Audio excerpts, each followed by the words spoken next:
칠판에 쓰는 요 내용들은 이제 나중에 아이가 빠른 시간 안에 강의 노트 형식으로 요걸 만들 거니까 굳이 필기 안 하셔도 되는데, 그래도 또 자기가 손수 또 적어보면 공부도 될 거니까 노트 같은 거 하나 만들어서 그 노트에다 이렇게 편하게 써보시면 그것도 이제 뭐 공부 방법이 되지 않겠나 그렇게 생각됩니다.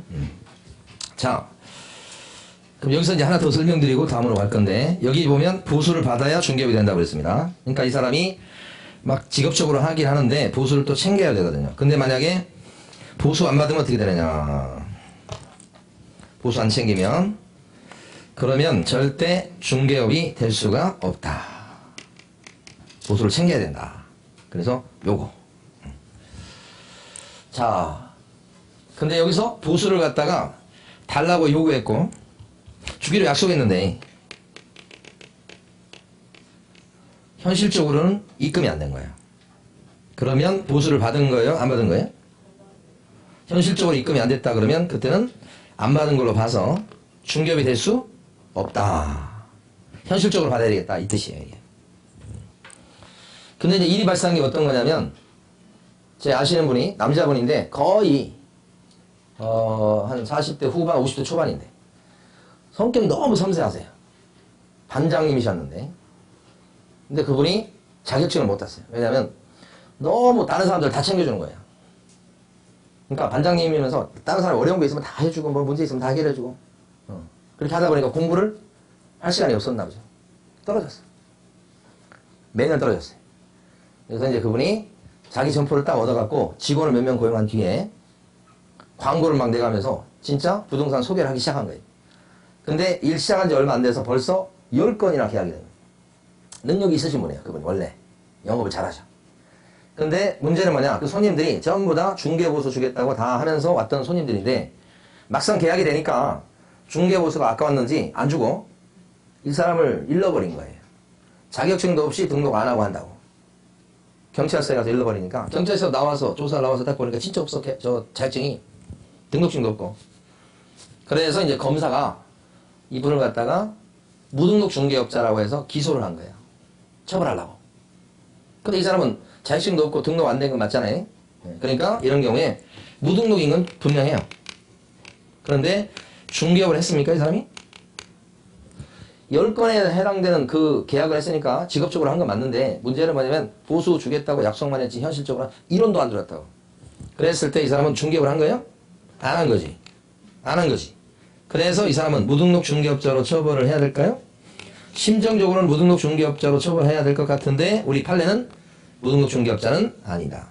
무자격이라고 하는 것은 뭐 따질 필요도 없어. 당연한데 여기 걸리는 거 맞는데 이게 요거. 그래서 보수라고 하는 건 현실적으로 챙겨야지 약속만 했다고 해서 받은 걸로 칠 수는 없다는 거예요. 교재 보시면 밑줄을 긋겠습니다. 29페이지 제일 위에 가시면 판례가 하나 있죠. 거기 4줄 별표 치시고 읽어보겠습니다. 중개 대상으로 당사자들로부터 보수를 갖다가 현실적으로 받지 아니하고 단지 보수를 받을 것을 약속하거나 당사자들에게 보수를 요구하는데 그쳤다. 그랬을 때는 중개사법 제2조 제3호 소정에 중개업에 해당한다고 할 수가 있다 없다? 없다. 중개업이 아니니 혹시 무자격 무등록 상태에서 했다고 해도 이 사람을 무등록 중개업자로 잡아다가 처벌할 수가 없다까지 알아두셔야 돼요. 이 판례가 생긴 게 그렇게 오래되지 않았기 때문에 아직 아까 봤던 밑에 있던 판례보다 많이 나오진 않았지만 앞으로 단골로 나올 판례다 이렇게 보시면 돼요. 두 가지. 자, 그 다음에 또 넘어가 볼게요. 여러분 다음 페이지 가면 30페이지 30페이지 보시면 네모 3번에 개업공인중개사가 있고 31페이지 가면 네모 4번에 공인중개사가 있어요. 두 개를 구별할 줄 아셔야 돼. 지금 칠판에 있습니다만 칠판에는 공인중개사가 먼저 나왔네요. 오른쪽 페이지께. 자, 공인중개사 아시잖아요. 자, 자격증 갖고 있는 사람이요. 그러니까 거기 오른쪽 페이지 보면 이 법에 의하여 밑줄 그어 놓으시고요. 한 줄, 이 법에 의하여 공인중개사 자격을 취득한 자를 말한다 이렇게 돼 있어요. 밑줄 그으셨죠 거기를. 첫 줄. 근데 자격증 따갖고 있으면 공인중개사예요. 그렇죠. 근데 그때 자격증을 따갖고 있는데 자격증을 써먹는 사람도 있겠죠. 창업하시거나 취직한 사람도 있지만 안 써먹는 사람도 있죠. 많이 있습니다. 근데 자격증 지금 소지자가 배출자가 되게 많긴 한데 그 중에 한 절반 정도는 안 써먹습니다. 농속에 처박아 놓고 있어요. 그래도 그 사람도 뭐예요? 공인중개사죠. 그 자격증을 써먹냐 안 써먹냐가 아니에요. 자격증을 땄다 안 땄다 이게 딴 사람을 뭐라 그래요? 공인중개사. 그런데 우리나라 자격증을 따야 됩니다. 최근에 잘 나온 게 이겁니다. 이 법, 우리나라 공인중개사법, 거기에 근거해서 자격증 딴 거. 따라서 만약에 우리나라 사람인데 미국 가가지고 미국에 중개사 라이센스를 땄어. 그럼 공인중개사입니까? 우리나라 사람인데? 그래도 공인중개사는 아니고 우리나라 자격증을 따야 된다니까요. 미국 자격증 따가지고는 소용없어요. 공인중개사 아니야. 반대로 미국 사람인데 우리나라 와갖고 열심히 공부해가지고 한글을 어떻게 읽었나 몰라. 열심히 공부해서 우리나라 증을 땄어. 그 뭐예요? 공인중개사. 그러니까 우리나라 자격증 딴 걸 얘기한 거예요. 외국 자격증 여기 안 들어갑니다. 네, 그래서 요거.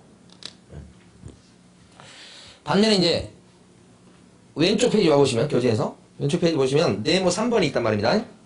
거기에 보면 개업 공인중개사라는 표현이 나옵니다. 이 개업이라고 하는 건 오픈했다 이런 뜻이에요. 공인중개사는 공인중개사인데 오픈한 공인중개사 이런 뜻이에요.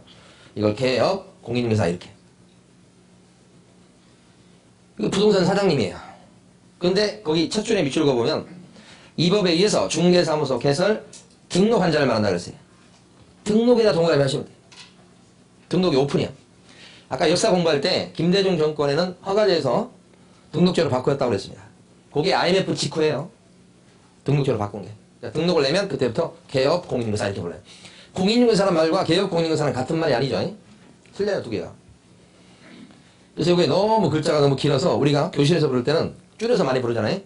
개업 공인중개사니까 개공이다 이렇게 줄여서 부르요. 개공 이렇게. 이름적으로 이렇게 듣기 좋은 이름은 아니에요. 그러니까 교실에서만 절대 이렇게 부르셔야 됩니다. 부동산 사무실 가가지고 개공 나와라 그러면 큰일 납니다. 얻어 맞습니다, 진짜로. 그런데 이제 공부하신 분들이 지금 이렇게 공부해서 자격증 따신 분들이 많이 늘어나잖아요. 그러니까 근데 알게 모르게 개공이란 말이 계속 이제 일반화되기 시작한 것 같아요. 교실에서 너무 많이 그렇게 부르고 1년 동안 계속 개공 하다가 밖에 나가서 이렇게 정식 명칭 잘 안 부르게 되죠. 사실 사무실에 가게 되면 이제 그 일하시는 분들은 보통 이런 사람들을 대표란 성을 넣어서 이렇게 부르는 게 일반적이지. 이게 좋고 개공 어쩌고 그렇게 하는 것은 이제 좀 그렇죠. 근데 이제 시험 보실 때는 이렇게. 이 중에는 세 종류가 있는 겁니다. 개업 공인중개사의 종류가 세 종류. 자, 첫 번째는 여러분처럼 자격증 따서 혼자 오픈한 사람이 있어요. 그걸 공인중개사인 개업 공인중개사 이렇게 불러요. 거의 개업 공인중개사 중에 거의 98%, 99%예요. 그 다음에 또 다른 종류는 법인을 차립니다. 그래서 중개사무소를 오픈합니다. 법인 형태로. 이걸 법인인 개업 공인중개사. 다른 말로 이것을 중개법인이라고 줄여서 우리가 앞으로 많이 부를 거예요. 이렇게. 거의 종류는 여기는 0. 몇 프로예요? 1%도 안 돼요. 그 다음에 이제 있는 게 바로 지금 부칙에 나와 있는 개업 공인중개사를 갖다가 우리가 이제 보려고 하는데, 이 부칙이란 말은 그냥 간단하게 조문 중에서 끄트머리에 있는 조문이라고 생각하시면 돼요. 붙어 있는 조문이라고 생각하시면 돼요. 끄트머리에. 근데 거기 나오는 개공이라 이 뜻이에요. 이분이 누구냐면 바로 그 유명한 복덕방 할아버지. 이분들의 연세가 지금 90세가 다 넘으셔서 거의. 이분들은 언제 탄생했는가? 박정희 정권 시절에. 오래됐죠? 그때 당시에 자격증 제도가 없으니까 그때 당시에 신고하고 영업을 해오셨던 분들이에요. 근데 83년도에 전두환 정권이 들어서면서 자격증 따고 허가 내고 해 이렇게 바뀌었어. 그랬다고 해서 기존에 이분들처럼 자격증이 없는데 그냥 신고하고 영업해오셨던 분들을 하루아침에 못하게 할 수가 없어요. 그래서 법조문 끄트머리에서 허가받은 걸로 봐줄게 하고 한 번 봐주고 넘어갔어요. 그런데 이제 제도가 한 번 더 바뀌죠. 99년 김대중 정권 때 등록하고 중개업해야 돼 이렇게 바뀐 거예요. 좀 약화된 거죠. 완화된 거지. 그랬을 때도 또 부칙조문에다 뭐라고 써놓냐면 옛날부터 이렇게 해오셨던 분들 폐업하지 않고 그냥 계속 하신 분들은 등록된 걸로 봐줄게요 하면서 또 한 번 봐주고 넘어온 거예요. 그래서 오늘날까지 이어온 거지. 그러니까 그분들의 연세가 엄청 높겠죠. 이 부칙 개공에 해당하는 분들이 그래도 생겼던 것은 마지막이 89년도입니다. 89년도에 공무원 하시다가 그만두시거나 이런 분들한테도 슬쩍 자격증도 없는데 허가증 하나씩 쭉 내주고 내보내고 그랬어요. 89년도까지 생겼으니까 그때 90년 이후로는 지금 안 생기죠. 이분들은 계속 인구가 줄죠. 이분들이. 그래서 조만간에 이제 사라지겠죠. 그죠? 근데 이분들의 연세가 너무 높으니까 요새는 자진해서 폐업하시는 경우도 많고요. 주변에도 보면. 그 다음에 아주 이제 그 기이한 현상은 이분들은 단속반이 나오잖아요? 눈 하나 깜짝하지 않습니다. 왜 그래요? 그냥 등록 자르려면 잘러 이렇게 되는 거예요 지금. 단속반에 그 위험이 서질 않아요. 막 따른다고 해도 알아서 해요. 그냥 따르든지 말든지. 그분들이 많지 않죠. 그런데 중요한 거 아셔야 됩니다. 부칙에 나와 있는 이 개업공인중개사업은 자격증이 있어요 없어요? 없어요. 그런데 개공인가요? 네, 등록된 걸로 쳐주잖아. 지금 등록된 사람이 개공이잖아요. 그래서 용어하고 알맹이가 잘 매치가 안 되는 거예요. 가만히 보면 여기는 공인중개사라는 말이 있어요. 그렇죠? 그런데 자신 없잖아. 착각하시면 안 되는 거예요. 개업 공인중개사라고 다 자격증이 있는 것은 아니다. 없는 사람 여기 있잖아요. 붕어빵 그러면 거기 붕어인가요? 말만 그렇지? 똑같이. 얘도. 말은 이렇게 돼 있어도 공인중개사 아닙니다. 그래서 개업 공인중개사라는 말과 증이 있다는 말은 달라요. 구별하셔야 되고. 자격증 없는 사람도 여기 들어가요. 자, 결론. 자, OX 퀴즈 하나 하고 다음으로 갈게요. 맞추셔야 돼. 자, 공인중개사라 하면 이 법에 의해서 중개사무소 개설 등록한 자를 말한다. 다시 할게요. 깜짝 놀랐지. 공인중개사라 하면 이 법에 의해서 중개사무소에 개설 등록한 자를 말한다. OX X. 공인중개사는 이 법에 의해서 자격을 취득한 자를 말한다. 이렇게 하셔야지. 등록한 자 그러면 안 되고 의미가 틀리지. 등록이 안 돼 있어도 증만 갖고 있으면 다 여기. 자격증이 없어도 등록이 돼 있으면 다 여기. 오케이. 이렇게. 자, 이제 31페이지 밑에 가면 직원 얘기가 나옵니다. 자, 부동산 사장님이 지금 실판에 있는 것처럼 개공 직원들이 있어요. 실장님들이죠. 보통 남자분들은 이제 과장 또는 부장 이런 표현 쓰기도 합니다. 밑에 직원분들이 두 종류. 밑에 일하는 분 중에 보면 자격증 갖고 일하는 사람이 있죠. 없는 사람도 있어. 옛날에는 자격증 없이 일하시는 분이 훨씬 많았죠. 지금도 자격증 없이 일하시는 분이 있긴 하나 점점 숫자가 줄어들어요. 그래서 우리 그러니까 어떻게 되냐, 여동생 남편을 뭐라고 불러요? 매제라고 불러요? 한 번도 그렇게 잘 안 불러봐가지고 이제 지금 퇴직할 때가 된 거예요. 나이가 저하고 나이 차이가 별로 안 나니까 퇴직할 때가 됐는데, 옛날부터 제가 계속 자격증 따놔라 이렇게 맨날 얘기하고 또 책도 사주고 동영상도 열어주고 공부를 안 해요. 근데 이제 막상 이제 퇴직할 때가 돼서 오늘 내일 그래요. 지금이라도 정신 차리고 공부해야 될 거 아니에요? 근데 바쁘다는 핑계로 안 하고 있단 말이에요. 나중에 퇴직하면 뭐 할 건데? 응? 여기 매제? 거기도 문제가 사실은. 예? 대책을 세워야 될 거 아니에요. 지금 애들도 지금 대학교 이제 들어가는 판인데, 대학도 막. 자, 여기 봐요. 중개보증증이 없는 사람이야. 그래서 두 사람을 잘 구별해야 돼요. 그래서 이 소속 공인중개사는 자격증 갖고 있고 이거는 증이 없는 사람인데, 증이 있다 보니까 중요한 일을 해줄 수 있어. 이거 못해. 중요한 일이 뭐냐? 법에는 없는데 세 가지요. 물건에 대해서 설명해 주는 거. 요 집은 대출이 2억 껴있다. 이런 게 설명이에요. 그리고 확인 설명서에다가 대출이 2억 있다고 적어주는 거. 이런 거예요. 그 다음에 매매나 전세계약서 써주는 거예요. 요 세 가지가 중요한 일이에요. 그거 원래는 사장님이 해야 돼. 근데 사장님이 바쁘면 소공을 해줄 수 있어요. 보조는 옆에 도우면 안 되는 거예요. 근데 이게 실무적으로 봤을 때는 잘 안 지켜지죠. 여기 자격증 없는 실장님이 전화 받아가지고 별 얘기를 다 하죠. 이 집 대출이 좀 있어요. 얼마 있어요. 그러니까 근데 뭐 좀 다 얘기해 주잖아. 사실은 엄밀하게 보면 법 위반이지만 뭐 그거 어떻게 증거를 잡겠어요. 예? 그런데 이제 이 세 가지 중요한 일 빼고 나머지는 전부 다 보조 활동이요. 허드렛 일이요. 그래서 여기 보면 현장 안내라고 돼 있어요. 물건 보여주는 거예요. 손님 모시고 와서. 응? 거기 실장님들이 하는 일이, 하루에 하는 일이 뭐 셋 중에 하나예요. 첫 번째, 전화 걸어가지고 물건 내놓겠냐고 이거 물어보는 거. 두 번째, 확보된 매물이 있으면 광고 올리는 거. 세 번째, 손님이 찾아와서 물건 보여달라고 하면 물건 보여주는 거. 그게 이거잖아요. 하루 일과는 그렇게 하다 보면 금방 지나갑니다. 금방 지나가. 그게 현장 안에. 그 다음에 일반 서무.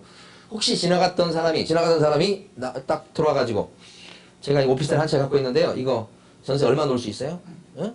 전세 좀 놔주세요. 하고 얘기하고 간다고. 그러면 거기다 적어야지. 접수장에다가. 응? 막 적어놓잖아. 이 접수장 적는 것도 이것도 허드렛 일이에요. 보조활동이다 이 말이죠. 할 수 있지. 그 다음에 사장님이 이제 계약서 쓰겠다 이렇게 하면서 등기부 좀 출력시켜주세요. 등기부 좀 출력해주세요. 등기부 출력. 이것도 보조 업무야. 아침 일찍 갔을 때 사무실을 깨끗하게 청소하는 것도 보조 업무고. 또 손님이 들어왔을 때 뭐요? 커피 드시겠냐고 물어보면서 커피를 내오는 것도 보조 업무지. 저도 이제 하여간 뭐 요새 유튜브에 가면 없는 게 없어요. 그래서 유튜브를 잘 보긴 하는데 오며 가면 유튜브에 보면 뭐가 있냐면 설득의 심리학 이런 게 있어요. 되게 관심이 많아 그런 게. 부동산 하려면 상대방 손님을 갖다 설득을 해야 될 거야. 저장 찍게 만들고.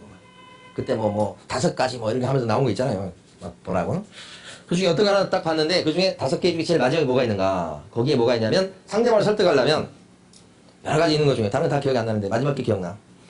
카페인 성분이 들어가 있는 음료수를 먹여버려야 되는 거예요. 그렇게 나오더라고. 술을 먹여야 될 것 같은데 그게 아니고 카페인 성분이 들어가 있는 걸 그게 이제 대표적인 커피라는 거예요. 그래서 손님이 왔을 때 커피 드시겠어요 해가지고 그걸 내놓고 그랬을 때 상대방을 설득가 더 쉬워진다는 거지. 그게 그렇게 나와요. 거기. 근데 부동산 사무실 가보세요. 들어가자마자 제일 먼저 하는 얘기가 뭐예요? 이거잖아요. 이거. 그분들 어디서 공부한 거야. 내주고 이렇게. 그러니까 설득하기 쉬워진다는 거예요. 그거 말고 우리가 많이 느끼는 건 뭐냐면 그 온 손님하고 그러니까 우리 일하는 사람하고 공감대를 만들어야 돼. 무조건. 그게 제일 커요. 뭐 하나라도 걸리는 게 있으면. 응? 하다못해 옷 색깔이 같아. 그것도 막 얘기를 해야 되는 거예요. 와, 저도 이 색깔 좋아하는데 옷을 같은 색깔이네. 막 이렇게 하면 공감대를 찾는 거지. 응? 거기서 고향은 말할 것도 없죠. 고향 얘기하다가 같은 마을이야. 그러면 어떻게 해요? 도장 빨리 갖고 와. 막 찍어. 벌써 마음이 확 열려버리잖아요. 공감대 없는 거. 애들이 같이 유치원 다녀. 그것도 공감돼요. 별게 다 있어요. 그런 게 딱 있을 때 설득이 쉬워지고 상호 소통이 막 되는 거예요. 그게 중요하지. 이게 뭐가 중요하겠어요, 지금 이게. 예? 영업하려면 그게 중요한 거지. 요건 어떻게, 언제 써먹는 거예요? 시험 볼 때. 자격증 따려고 하다 보니까, 자, 소속 공인중개사는요, 하면서 이렇게 하는 거지. 시험 보려고. 자격증만 딱 따면 어떻게? 점수가 90점이면 어떻고, 62점이면 어때요? 다 잊어먹고, 이제는 뭐예요? 영업하는 것만 딱 배워가지고, 그걸로 성공하면 되는 거예요. 하여간, 이런 것들이 다 뭐라고요? 보조 업무. 자, 그러면 간단히 끝났어, 이제. 소속 공인중개사가 누구냐고 물어봐. 법에서는 뭐라고 그러냐면, 개업 공인중개사에 속한 공인중개사로서 이 말이에요. 이 얘기를 해줘야 보조원하고 구별되겠죠? 그 다음에 뭐야? 중개 업무를 수행하거나 이 말을 꼭 해줘야 돼. 노란 이 말을. 그래야 소공과 보조원이 구별돼. 그 다음에 중개 업무, 개업 공인중개사의 중개 업무를 보조해주는 자다. 이렇게 얘기합니다. 그 보조활동을 둘 다 하기 때문에 이건 큰 차별점이 아니잖아요. 잘 안 내고 여기를 내죠. 여기 두 개 갖고. 그러니까 소공은 이건 실무적으로도 소공이라고 많이 얘기합니다. 나 소공으로 일해 이렇게. 소공은 자격증 갖고 이런 일 또는 이런 일 해주는 사람이에요. 근데 이제 자격증 따고 요새 이제 합격하신 분들 얘기 들어보면 자격증을 땄는데 이제 취직하려고 하니까 막 이런저런 정보를 막 듣게 되잖아요. 그래서 취직을 하면 일을 안 가르쳐 준다 그런 정보를 듣고 이제 와가지고 취직하지 마 차려 막 이렇게 또 얘기하고 어떤 분은 아니 차리기 전에 취직해서 좀 일 경험도 쌓아야지 이런 사람도 있고 설왕설래죠 이렇게. 근데 중개업 소장님들이 일을 가르쳐 주는 것을 그렇게 막 기꺼이 하거나 그러지 않습니다. 왜 그러겠어요? 배실 많이 당해서지. 일을 가르쳐 줬더니 뭐예요? 좀 이따 뭐예요? 관두고 나가버리냐. 그러면 다음에 또 직원 뽑아갖고 또 일 가르쳐요. 새로. 이게 힘들다는 거예요. 그래서 어떻게 해요? 대충 그냥 이렇게 필요한 뭐 그런 것만 좀 가르쳐가지고 그렇게 해서 해요. 그러니까 중개사무실에 이렇게 취직을 했습니다만 제대로 일을 배우고 이런 것은 잘 없어요, 여러분. 그건 맞는 얘기예요. 그러나 그런 상황에서 어떻게 해야 되겠어요, 여러분? 그냥 사무실을 뒤집어 놔야 되는 거예요. 응? 적극적으로. 상임이가 어떻게 해? 막 물어보고. 그렇게 하는 사람이랑 시키는 것만 가만히 있는 사람하고 사장님이 어떤 사람이 더 예쁘고 어떤 사람한테 더 가르쳐주고 싶겠어? 막 적극적으로 하는 사람한테 어쩔 수 없이 가르쳐주고 이렇게 하는 거지. 그래서 본인이 하기 나름이다 생각합니다. 근데 어떤 사람이 자격증을 따가지고 취직을 해가지고 사무실에 취직했는데 일할 때 사장님이 일을 안 가르쳐주고 맨날 커피 타와라, 등기부 떼어라, 뭐 청소시키고 이것만 시켜. 이건 안 시키고 그래서 6개월 만에 관뒀는데 6개월 동안 맨날 이거만 했다고. 그 사람은 소공에 들어갑니까? 소공입니까 그 사람? 이거 한 번도 안 했는데? 소공이죠. 소공은 이런 일을 해주거나 이런 일을 하는 사람이에요. 그러니까 진짜 이거 한 번도 안 하고 이것만 했어. 그래도 소공이 들어가는 거지. 그렇게 봐야죠. 반면에 보조는 어때요? 보조는 자격증 없죠? 중요한 일 못하죠? 이런 허드렛 일만 한다고요? 그래서 어떻게 얘기해요? 공인중개사가 아닌 자로서 이 얘기를 합니다. 그 다음에 개혁 공인중개사에 속해서 중개 대상물에 대한 못하니까 얘기 안 합니다. 이건. 중개 대상물에 대한 현장 안내, 일반 서무 등 중개 업무와 관련된 중개 업무를 한다는 뜻이 아니에요. 중개 업무와 관련된 단순한 보조 활동을 하는 사람입니다. 그렇게 얘기해요. 그러니까 우리 중개 보조는 자격증 갖고 있지 않고 무슨 일만 해준다. 이거 하면 안 되고요. 단순히 보조 활동만 한다. 보조 활동의 대표적인 예가 뭐예요? 현장 안내하고 일반 서무, 접수장 정리 이런 거 얘기한다 이 말이지. 그렇게 해서 그래. 자, 그러니까 만약에 자격증을 따가지고 사무실에서 커피를 타고 앉아 있어. 그러면 어디에 들어가요? 커피만 타고 있어도 소고. 자격증 없이 커피 타면 보조원 이렇게 신분상으로 그렇다는 얘기입니다. 응? 자, 그러면 교재에서요 31페이지 정리. 제일 아래쪽에 가시면 네모 5번 나왔습니다. 소속 공인중개사라 하면 이렇게 나온 거예요. 이렇게 읽습니다. 개혁 공인중개사에 소속된 공인중개사로서 자, 다 밑줄 긋고 있는 부분이에요. 그런데 형광펜을 칠할 게 있어요. 소속된 다음에 공인중개사로서 요 부분이 형광펜이에요. 그 다음에 중개 업무를 수행하거나 밑줄 긋고 형광펜입니다. 이거 중개 업무를 수행한다는 얘기가 반드시 나와야 됩니다. 밑줄 긋고 형광펜 중개 업무를 수행하거나. 그 다음에 개혁 공인중개사의 중개 업무를 보조하는 자를 말한다. 밑줄만 긋습니다. 그러니까 보조활동도 해줄 수 있죠. 그런데 동그라미 2번이 시험에 잘 나옵니다. 이따 배울 중개법인이 있어요. 중개법인에 보면 높은 사원, 임원 이런 높은 사람이 있어요. 그 임원 중에 자격증 갖고 있는 임원도 있고 없는 임원도 있을 거예요. 자격증 갖고 있는 임원은 소공으로 취급하고요. 자격증 없어 임원인데 그럼 어떻게 해요? 보조로 취급한다는 뜻입니다. 그러니까 똑같은 임원인데 높은 임원인데 증을 갖고 있다 그러면 계약서 써줄 수가 있어요. 근데 임원인데 증이 없어. 그럼 뭐예요? 계약서 못 써줘. 그 뜻이란 말이에요. 그 두 줄 밑줄 그으시고 잘 나옵니다. 동그라미 2번 두 줄. 다음 페이지요. 네모 6번. 보조원이라 하면 네모 6번 가로 1번에 첫 줄. 요 세 줄을 밑줄 그었습니다. 공인중개사가 아닌 자로서 밑줄과 함께 형광펜입니다. 거기는. 공인중개사가 아닌 자로서 형광펜. 그 다음에 개혁 공인중개사에 소속되어서 중개대상물에 대한 현장 안내, 일반 서무 등. 자, 밑줄 쭉 긋고요. 형광펜 칠할 곳은 현장 안내, 일반 서무가 형광펜입니다. 그러니까 중개보조는 현장 안내나 일반 서무 이런 걸 하는 사람이다 그 뜻이에요. 그러면 시험 문제 낼 때 이걸 고칩니다. 자, 중개보조이라 하면 뭐 쭉 얘기하면서 현장 안내 및 계약서 작성 이렇게 고쳐요. 계약서 작성 해줄 수 있나요? 못하죠. 이런 것만 할 수 있는 사람입니다. 현장 안내 확인 설명 이렇게 나와도 확인 설명 해줄 수 있나요? 못하지. 그래서 지금 형광펜 칠한 곳을 고쳐서 낸단 말입니다. 거기를. 그 두 가지가 포인트예요. 형광펜 칠한 두 군데. 그리고 뒷부분은 이제 밑줄만 긋습니다. 개혁 공인중개사의 중개 업무와 관련된 중개 업무를 한다는 뜻이 아니에요. 오해하시면 안 돼요. 중개 업무와 관련되어진 단순한 업무를 뭐요? 보조하는 자를 말한다. 이렇게. 자, 밑에 보시면 예제 문제가 있습니다. 옳은 것은 그랬어요. 1번. 공인중개사는 이 법에 의한 공인중개사 자격을 취득하고 중개업을 영위하는 자를 말한다. 맞습니까? 어디가 틀렸습니까? 자격을 취득한 자를 말한다. 이렇게 하고 끝나야죠. 중개업을 영위하는을 빼버려야 되죠. 그 용어는 그대로 하셔야 됩니다. 2번. 개혁 공인중개사는 이 법에 의하여 중개사무소에 개설 등록을 한 공인중개사를 말한다. 맞습니까 이거? 왜 X입니까? 개혁 공인중개사는 이 법에 의해서 중개사무소 개설 등록한 자를 말한다. 이렇게 하셔야 되고 개혁 공인중개사 중에는 자격증 없는 사람도 분명히 있죠. 그러니까 공인중개사를 말한다고 하면 안 되지. 그 끝을 지워야 되죠. 한장하겠죠. 3번 중개업은 다른 사람의 의뢰에 의해서 의뢰 나왔죠? 일정한 보수를 받고 중개하는 것을 업으로 행하는 것을 말한다. 맞습니까? 맞지. 4번 중개보조는 공인중개사가 아닌 자로서 맞아요. 개혁공인중개사에 소속되어 역시 맞아요. 여기까지. 그리고 나서 뒤에 보니까 뭐라고 나오냐면 일반 서무 및 여기도 뭐 맞다고 볼 수 있는데 갑자기 중개 업무를 수행하는 자를 말한다. 그 끝에가 틀렸죠? 그럼 뒤쪽을 갖다가 제대로 하려면 소속되어서 중개대상물에 대한 뒤쪽 중개대상물에 대한 현장 안내 일반 서무 등 중개 업무와 관련된 단순한 업무를 보조하는 자를 말한다. 이렇게 해야지 맞겠죠? 그러니까 뒤쪽이 싸그리 다 틀린 겁니다.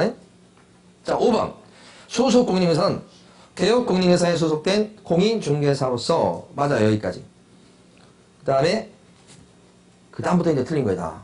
개혁 공인중개사의 중개 업무와 관련된 이렇게 나오면 안 되고 소공이니까 자, 소속된 공인중개사로서 그 다음에 뭐가 와야 돼요? 중개 업무를 수행하거나 이렇게 와야 되죠. 중개 업무를 수행하거나 이렇게 와야 되죠. 그 다음에 자, 중개 업무와 관련된 중개 업무를 수행하거나 개혁 공인중개사의 중개 업무를 보조하는 자를 말한다. 이렇게 나와야 정확한 표현이 되겠습니다. 그러니까 거기도 뒤쪽이 싹 틀린 거예요. 용어라고 하는 요 부분이 어려워요. 쉽지 않은 부분입니다. 그러니까 공부하실 때 강약을 둬서 공부를 하셔야 되는데 그때 많이 공부할 부분이 있는 거예요. 그게 바로 용어예요. 용어. 그런 부분이 몇 군데 있어요. 다음 주에 우리 공부할 내용 중에서는 결기역사회가 또 공부를 좀 많이 해야 됩니다. 좀 어려운 파트가 일부 있어요. 자, 그러면 하나 끝났고 이제 중개대상물로 가봅니다. 교재는 34페이지. 중개대상물은 시험 문제가 한 문제 나오고요. 쉽습니다. 그래서 몇 가지 단어만 이렇게 하면 그냥 다 여러분 맞출 수 있어요. 어렵지 않고. 그러면 이제 저 법에 나와 있는 중개상물은 5개입니다. 땅, 건물 이런 건 신경 쓰지 마세요 지금은. 그 다음에 임목. 임목은 뭐냐면 심어져 있는 나무인데 등기를 시킨 나무를 임목이라고 불러요. 그래서 임목 등기부가 또 있습니다. 여러분들이 평생 구경할 일이 없어요. 그런 게 있다라고 하시면 돼요. 심어져 있는데 뭐요? 등기가 돼 있어요. 이걸 임목이라고 부르고 광업재단, 공장재단 이런 것도 있어요. 시험에는 요 글자만 그대로 나옵니다. 그러니까 내용은 나중에 이제 1월달 공부할 때 조금을 따져보겠지만 시험에 거의 안 나오는 부분이에요. 거의 여기 토지건물 쪽에서 나와요. 임목도 잘 안 나오는데 뭐. 또 여러분들이 평생 가야 임목을 중개할 일이 있겠어요? 자식 따도? 없어요. 여러분은 땅 아니면 건물 하는 거예요. 자, 그러면 땅에 대해서 조금 봐봐요. 땅의 일부가 중개대상물 되겠냐 이런 얘기죠. 이것도 시험에 많이 나온 건 아니에요. 근데 이 내용을 나중에 여러분들이 등기법 시간에 배우셔요. 그러니까 여기서 제가 그 설명을 지금 드릴 필요가 없어. 여러분 힘들게 하는 거예요. 나중에 가면 자연스럽게 알게 되는 내용이에요. 근데 잠깐 보면 이게 고속도로예요. 갑의 땅이에요. 그런데 삼성이 고속도로니까 여기다가 광고탑을 세우려고 해요. 근데 남의 땅이죠. 그럼 이걸 땅을 살 수도 있지만 그거보다는 요쪽 부분만 빌리면 되잖아요. 광고탑 같은 거 세우기 위해서 남의 땅의 일부를 몇 년간 빌립시다. 1년에 얼마씩 드릴게요 하면서 빌릴 수 있죠. 이렇게 땅 빌리는 계약을 이렇게 불러요. 나중에 민법 시간에 배우세요. 지상권 설정 계약 이렇게 불러요. 여기서 이제 광고탑 세우겠죠. 이렇게. 그러면 땅의 일부도 중개사물 될 수가 있다. 이렇게 하시면 돼요. 이런 것도 나중에 배우신다고요. 어려운 부분이에요, 솔직히. 자, 그 다음에 이제 시험에 잘 나오는 게 있어요. 잘 나오는 거. 잘 나오는 거 위주로 하시면 돼. 대토권 잘 나와요. 말의 의미는 뭐냐면 대신 이런 뜻이요. 땅 받을 권리, 자격을 얘기합니다. 대신 땅 받을 권리나 자격 얘기하는 거예요. 요게 지금 뭐냐면 요렇게 표시되어 있잖아요. 요게 이제 그린벨트. 그런데 신도시를 개발해요. 공급이 부족하다고 그래서 이제 신도시를 개발하려고 딱 보면 서울에는 이제 지을 게 별로 없죠. 재건축을 늘린다고 하는데 땅이 없으니까. 그래서 수도권 쪽에 가면 전부 다 그린벨트로 묶여 있어요. 이렇게. 그래서 보통은 그린벨트를 풀어서 지어요. 그린벨트 지금 해제할 거예요. 앞으로. 그래서 신도시 개발 계획이 잡혔어. 그 계획에 따르면 이제 신도시 개발할 때 아주 계획적으로 개발하겠죠. 그러면 이쪽 지역을 이제 이렇게 여기를 이제 주거지로 개발하는 거예요. 예를 들어서. 근데 여기 지금 A라는 원주민의 집이 여기 옛날부터 있었어. 그린벨트 지역 내에. 여기 옛날부터 있었던 건데 이 계획을 쫓아가 보니까 지금은 아니지만 앞으로는 여기 계획상 도로가 날 계획이야. 그럼 이게 건물이 어떻게 해요? 철거가 될 운명인 거죠. 아직 철거 안 됐습니다. 그랬을 때 철거되는 옛날부터 살고 있던 원주민한테 보상을 해줘야 되잖아요. 갑자기 자기 집이 없어지는 상황이 되니까 개발한다고 그러면서. 그래서 보상 차원에서 요 A한테 딱지를 줘. 그게 뭐예요? 대신 땅 받을 권리. 딱지를 줘. 딱지라고 생각하시면 돼요. 딱지. 누구한테 줘요? A한테. 언제 줘요? 철거 되면 이걸 준다는 거야. 아직 철거 안 됐어. 그러니까 철거가 된다는 상황이 오면 이거 나올 거라. 그럼 이것 갖고 어떻게 하죠? 택지 개발하는 데 여기 가서 이런 건물 지을 수 있는 땅, 이런 곳이 분양이 이루어질 때 분양 신청할 자격을 주는 거예요. 분양을 할 때 이걸 싼 값에 분양을 할 거거든요. 네, 그래서 뭐 학교 시간 나중에 배우시겠습니다만 조성 원가 수준에서 이게 분양이 이루어져. 싸게. 그런 돈 버는 거죠. 그래서 여기를 보상한 그런 수단으로 써먹는다. 그러면 여기서 핵심은 뭐냐면 아직 철거가 안 됐지만 철거가 된다면 땅, 이런 땅, 택지 개발 지원에 이런 땅을 받을 수 있는 자격이 대토권이에요. 이런 딱지. 그럼 이것은 중개대상물이냐 이게 중개상물이냐 이게. 근데 이 대토권은 A한테 주어진 거니까 이걸 A가 B한테 못 팔아먹어요. 못 팔게 돼 있어. 그럼 이게 대토권이 중개상물 되겠어요 안 되겠어요? 못 파는데 안 된다고 보여줘야지. 더군다나 이런 대토권은 지금 당장 보면 이게 몇 번지 땅이라고 정해진 게 아니에요. 철거가 된다면 어떤 땅이 될지 모르는데 분양 신청할 수 있는 자격만 주는 거지. 추상적이죠? 점점점 해놓은 거예요. 그래서 아직 정해지지 않았기 때문에. 특정됐어야 안 됐어요? 정해지지 않았지. 그래서 대토권은 중개대상물이라고 보기가 어렵다. 거래도 불법일 뿐만 아니라 정해지지도 않았기 때문에 이게 대토권이지. 대토권은 시험에 잘 나옵니다. 아주 걸핏하면 나옵니다. 여러분 교재 35페이지 가보시면 중간에 판례가 있단 말입니다. 그래서 셋째 줄 가보시면 밑줄 긋겠습니다. 판례 박사에서 셋째 줄. 자, 이 사건 대토권은 나온 거. 이 사건 주택이 철거될 경우에 일정한 요건하에 택지개발지구 내에 이주자 택지를 갖다가 공급할 수 있는 지위에 불과하고 거기까지만 딱 밑줄. 불과하고까지 밑줄 긋고 바로 밑으로 내려가. 바로 밑에 줄로 법 3조에서 정한 중개대상물에 해당하지 않는다까지 밑줄 끝. 결론은 중개대상물에 들어가지 않아요. 맨날 나와요. 판례. 자, 그 다음에 건물로 넘어왔습니다. 건물. 자, 어떤 걸 건물이라고 하는가. 이게 중개상물이에요. 근데 건물이 뭐냐. 여러분 다 아시는 거예요. 여러분이 앉아 계신데도 건물이에요. 그런데 이제 이걸 법적으로 표현하는 게 이게 힘든 거예요, 사실은. 건물을 어떻게 표현하냐면, 이 건물 있잖아요. 일단 땅에 붙어 있어야 돼. 이렇게. 그리고 붙어 있고 정착물이라는 게 무슨 의미냐면, 쉽게 이렇게 분리가 안 된다는 뜻이야. 예, 정착물. 그러면서 어떤 요건을 갖춰야 돼요? 세 가지. 세 가지 요건을 갖춰야 된다. 그죠? 다시 한번 저는 느끼는 거지만, 이 대한민국 국민들이 아마 세계를 잡아먹을 거예요. 왜 그런 생각을 하냐면, 대한민국 국민들만큼 창조적인 생각과 활동을 하는 사람이 드문 것 같아요. 세계에 보면. 아주 유별납니다. 그걸 느꼈던 게, 저번, 전 주말에 제가 이제 일요일날 수업을 하러 갔거든요. 갔는데, 거기서, 그 경기 쓰는 분이 계셔. 그분이, 낙엽을 쓰고 있는 거예요. 낙엽을 쓰고 있어. 근데, 낙엽을 쓰다가 가끔씩은 하늘을 쳐다보고, 나무를 후드로 패요. 낙엽을 떨어뜨린다고요. 아직까지도 무슨 얘기인지 모르시는 모양이네. 낙엽이 달려있는데 낙엽을 후드로 패서 떨어뜨리고 쓴다고요. 그래서 왜 그러냐 그랬더니 어차피 떨어질 낙엽 내가 시간이 남으니까 지금 써야 되니까 너는 떨어져 줘야 되겠다 이거죠. 그런 생각을 갖다가 우리 대한민국 우리 한국 사람들은 생각한다는 거지. 다 하는 겁니까 그거? 다른 사람들도? 그래요? 그러니까 그런 가만히 보면 그런 생각을 하는 저는 깜짝 놀랐어요 그걸. 저만 놀라는 것 같아 지금. 그 생각이 저희 나이 들고 그러면 생각이 좀 굳어지잖아요. 그런데 그럴 수 있겠다는 생각을 했어요. 그래서 그런 사고 생각이 이제 우리 대한민국 사람들한테 좀 많이 좀 이렇게 좀 할 수 있는 그 창조적인 그런 생각이 잡혀 있는 것 같아요. 제 느낌에는. 남들이 생각 못하는 것 같아요. 자, 그 얘기를 왜 했는지 모르겠죠 지금. 모르죠. 여러분들이 자고 있어서 한 거예요 지금. 자고 있어서 한 건데 얘기를 한 효과가 별로 없었어요 지금. 자, 나중에 건물 중개에서 돈 많이 벌어야 되는 거예요. 건물 중개에서. 근데 제가 아는 어떤 분은 건물을 중개한다고 그러더라고요. 그래서 그 무슨 외국계 부동산 회사가 있어요. 거기 취직했어. 근데 거기는 한 건 하면 200억이에요. 200억. 외국계 부동산 회사더라고.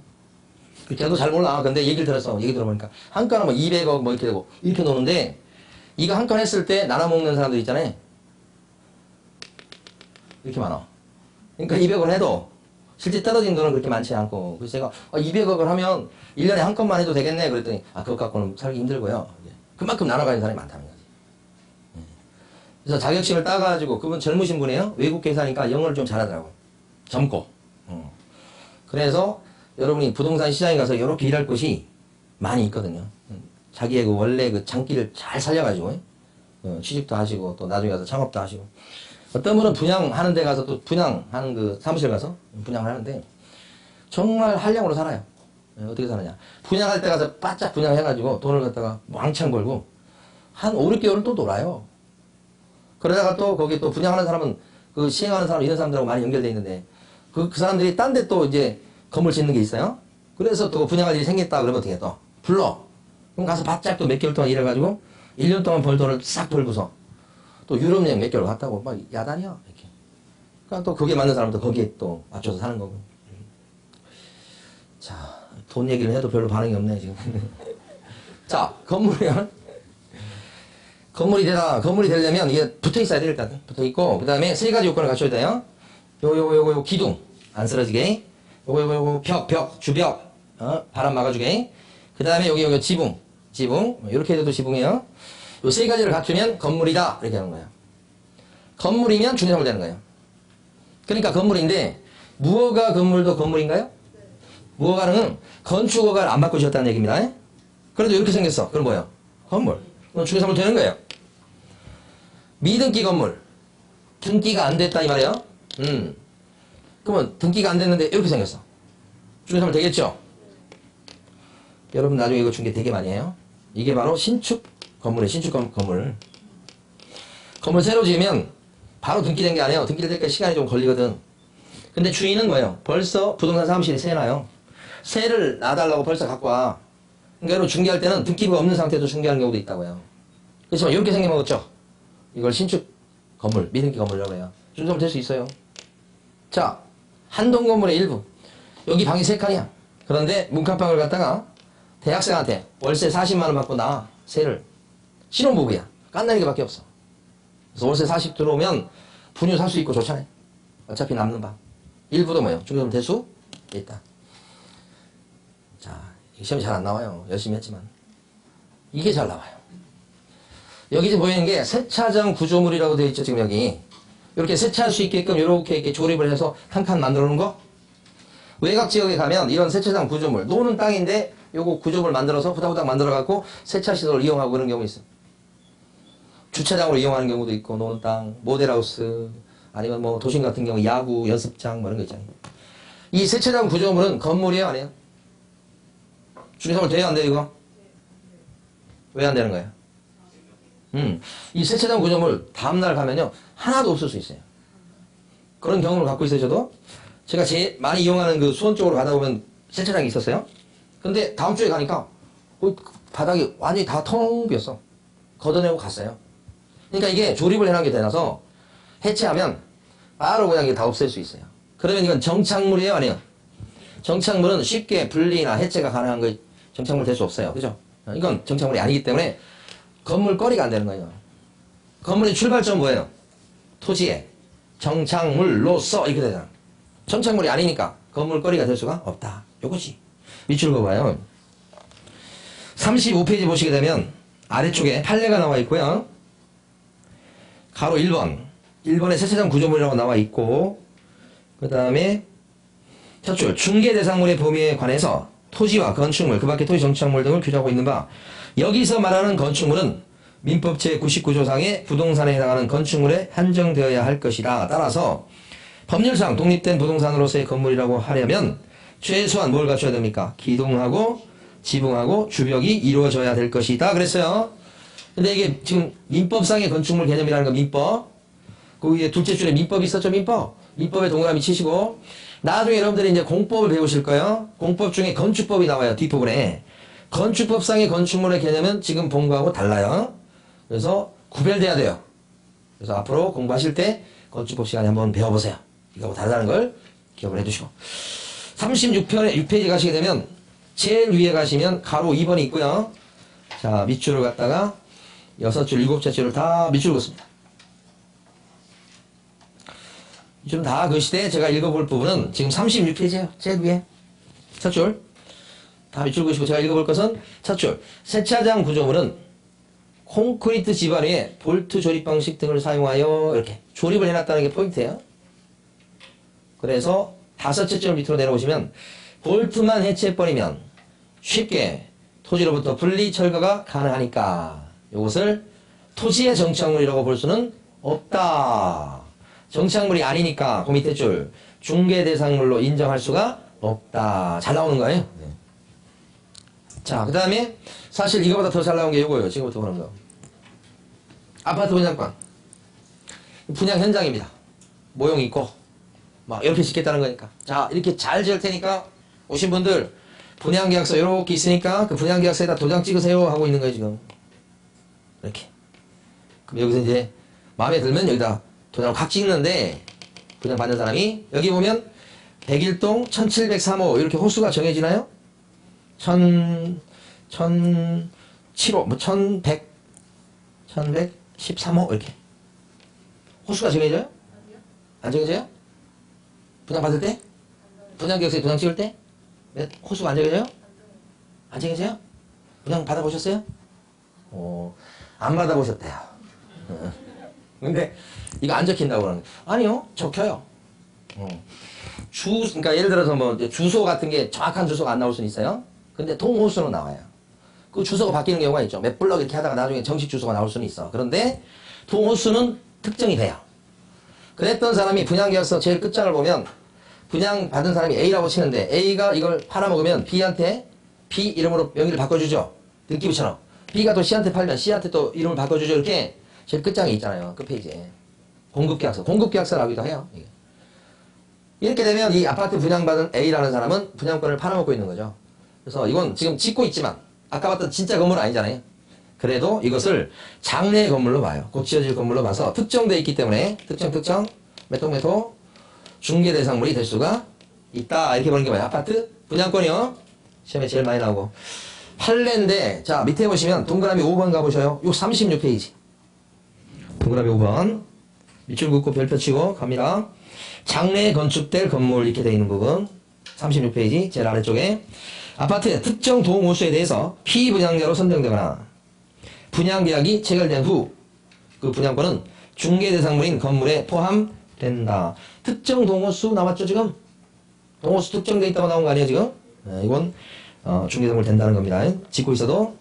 자 그런데 얘하고 구별되는 게 지금 칠판에 있는 요 철거민 딱지요. 딱지. 이것도 딱지라고 불러요. 자 여기 한번 사례 보세요. 서울시 땅이야. 근데 A, B, C 이런 사람들이 막무가내로 무허가 불법 건축물을 지어서 여기서 살고 있단 말입니다. 그런데 서울시에서는 여기 싹 밀고서 아파트 세우려고 한다. 이렇게. 그랬을 때 여기 있는 사람들을 불법 건축물이니까 이 건물은 다 때려 부셔도 할 말이 없는 거예요. 원칙은 그렇죠. 근데 이걸 때려 부시려고 하면 A, B, C가 가만히 있을까요? 아니죠. 죽여라 이렇게 하겠죠.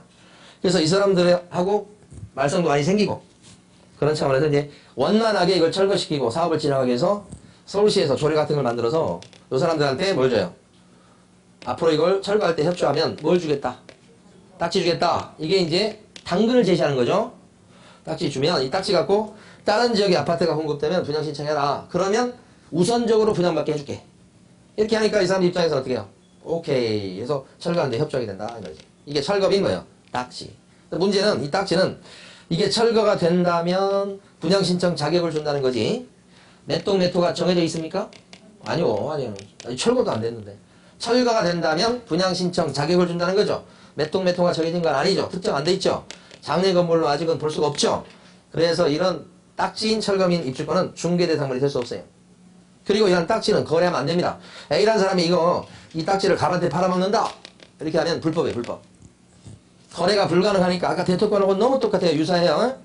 이런 딱지는 못 팔게 돼 있으니까 중개사물 될 수 없죠. 특정도 안 돼 있는 것죠. 아직은. 그래서 철거민 딱지는 중개사물 될 수가 없다. 자 밑에 보시면 동그라미 5번 셋째 줄에 자 이번에는 조금 색깔을 다르게 해서 지금부터 밑줄 긋습니다. 그러나 특정한 아파트에 입주할 수 있는 권리가 아니라 아파트에 대한 주점기일에 신청을 해서 당첨이 앞으로 된다면 아파트의 분양 예정자로 선정될 수 있는 지위를 가리키는 데 불과한 입주권은 중개대상물인 건물에 해당한다고 보기 어렵다. 요거랑 앞에 세 줄이랑 구별을 잘 해주셔야 됩니다. 그래서 판례가 그대로 나오니까요. 제목이 중요한 게 아니고. 그래서 동그라미 5번 내용이 한 내용이 아닙니다. 두 개가 섞여 있습니다. 지금 잘못하면 오해할 수 있으니까 거기만 딱 구별해서 밑줄 딱 그어두시고 끝. 자, 여러분들 어디 보시냐면 나머지는 넘어가는데 저기요. 43페이지 가십니다. 지금 칠판에 있는 거 요게 참 또 중요합니다. 시험에 엄청 잘 나옵니다. 영업권이라고 제가 써놨습니다. 여러분 교재는 43페이지를 보시고 자, 여기 보니까 이 순댓국집 제가 아는 어떤 선생님은 그거 뭐 하고 나서 점심 먹기만 하면 시켜달라고 하는 게 순댓국이라고 그러더라고요. 1년 내내. 그러기 쉽지 않을 거예요. 그만큼 좋아하는. 참 특이해요. 이런 순댓국집을 지금 갑이라는 사람이 10년 넘게 하셨다.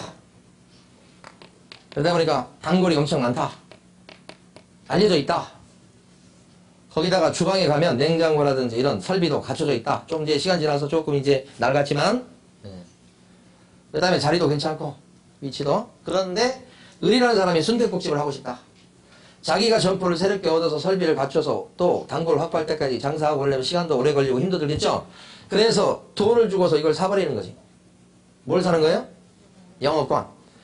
자, 제가 표현한 이 영업권이라는 표현을 일반적으로 쓰는 표현은 아닙니다. 교재에서. 저는 이 영업권이라는 표현을 쓰는 경우를 잘 못 봤어요. 영업권을 돈 주고 사버려요. 이 사람이. 쉽게 하려고. 그 영업권이 뭐냐? 이 세 가지의 영업적 가치를 누릴 수 있는 권리란 말이에요. 이 세 가지의 영업적 가치가 뭐냐? 가치가. 첫 번째는 주방의 설비, 시설 해놓은 거예요. 두 번째는 영업상의 노하우라고 되어 있는데 상호가 알려져 있거나 또는 단골이 확보된 거 이런 거 얘기합니다. 세 번째는 자리가 좋은 거 얘기합니다. 이런 세 가지의 영업적 가치를 누릴 수 있는 권리가 영업권. 그때 그걸 사면서 주는 돈이 권리금 이렇게 되죠. 이 세 가지 영업적 가치에 대해서 이 세 가지 영업적 가치에 대해서 권리금이 이름이 다 붙어 있어요. 제일 위에 것을 갖다가 뭐라고 그러냐면 시설 권리금이라고 그래요. 제일 위에 걸 요걸 시설 권리금 요것을 영업 권리금이라고 그래요. 10년 영업했죠 지금? 세 번째를 바닥 권리금이죠. 이런 건 건물 주인이 받아먹는 경우가 좀 있는데 건물이 신축이 됐어요. 근데 아직 설비도 하나도 안 돼 있고 영업 시작도 안 됐는데 자리가 너무 좋으니까 웃돈을 뭐 2천만 원 받는다 그런 게 나올 수 있어요. 이게 뭐예요? 바닥 권리금이에요. 그러니까 이 세 가지 권리금이 나올 수 있죠. 근데 영업권의 대가예요. 이때 두 사람이 영업권을 사고 팔 수 있습니다. 그죠?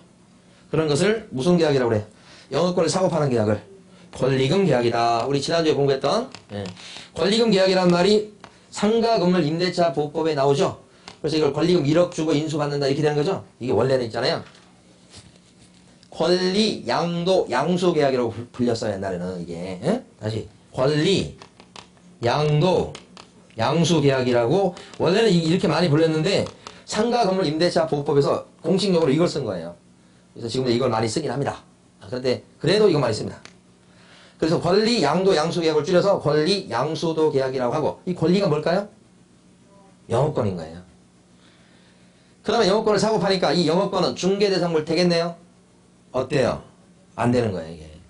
이 영업권은 부동산 자체가 아니에요. 부동산에 묻어있는 가치지. 가치. 부동산 자체가 아니지. 그래서 영업권은 중개대상물에 들어가지 않아요. 권리금도 당연히 중개상물이 아니죠. 시험은 이걸 물어봐요. 영업시설, 비품, 중개상물이냐 물어봐요. 여러분들은 아니다 하셔야 돼. 부동산 자체가 아니기 때문에. 영업상의 노하우 이렇게 물어봐요. 중개대상물입니까? 아니다 하셔야 된단 말이에요. 점포의 위치, 이점 이런 거 아니다 하셔야 돼. 요게 시험에 그렇게 잘 나와요. 그러니까 여러분 제일 위에 보시면 1번이에요. 1번. 우리 43페이지 제일 위에 1번 있죠? 영업용 건물의 영업시설, 비품 등 유형물이나 자 밑줄 긋고 별표 치고 읽어봅니다. 지금 영업용 건물의 영업시설, 비품 등 유형물이나 여기까지 끊어 읽으시면 제일 위에 거 첫 번째 거 얘기하는 거예요. 그 다음에 또요 거래처, 신용, 영업상의 노하우 요거 두 번째 거 얘기하는 겁니다. 지금 여기 나온 게 다 나오지 않고 이렇게 끊어서 나올 때도 많았어요. 자 그 다음에 또요 점포 위치에 따른 영업상의 이점 등 무형의 재산적 가치 이렇게 돼 있죠. 그게 뭐요? 세 번째 거 이렇게 따로따로 물어보는 경우도 많아요. 그러면 뭘 물어보죠? 중개 대상물이냐 아니냐를 물어보는 거예요. 그러니까 거기 보면 이런 무형의 재산적 가치는 그 가로 아래 이른바 권리금이라고 해놨죠. 저보고 하라면 이건 영업권이라고 하고 싶어요. 권리금이 아니고. 어쨌든 같은 말이에요. 중개 대상물이에요? 아니에요? 아니다. 여기까지 밑줄. 여기까지 밑줄. 자, 지금은 이 단계에서 끝. 이렇게. 자, 그러면 45페이지에 있는 예제 문제를 풀고 쉴 텐데요. 45페이지 보세요. 예제 1번. 중개 대상물에 해당되지 않는 것을 모두 고른 것은 그랬습니다. 1번. 기억번. 예. 완성되지 않았는데 특정 동호수를 정해서 분양계약이 체결된 아파트. 특정돼 있죠? 그러면 장래 건물로 봐줄 수 있죠? 중개 대상물에 들어가죠. 여기는 줄여서 우리 아파트 분양권. 자, 니은번. 영업용 건물의 비품, 영업상의 노하우. 안 되죠, 이거? 디귿번. 콘크리트 집안 위에 볼트로 조립되어 쉽게 분리 철거가 가능하고 3면에 천막이나 유리를 설치해서 주벽이라고 할 만한 것이 없는 세차장 구조물. 중사물 됩니까? 안 된다. 이렇게 하는 거죠. 맨날 나오는 것만 나와요. 쉬워요. 1번. 아파트에 대한 추첨기에 대해 신청을 해서 당첨이 되면 아파트의 분양 예정자로 선정될 수 있는 지위. 그걸 가리키는 뭐예요? 입주권. 지금 당첨됐어요? 안 됐어요? 안 됐어. 당첨되면 이제 분양 받은 사람이 되는 거예요. 아직 안 됐어요? 이런 딱지 상태? 중개물 될 수가 없다. 답이 5번이죠? 네. 자, 쉬었다가 2장 갑니다.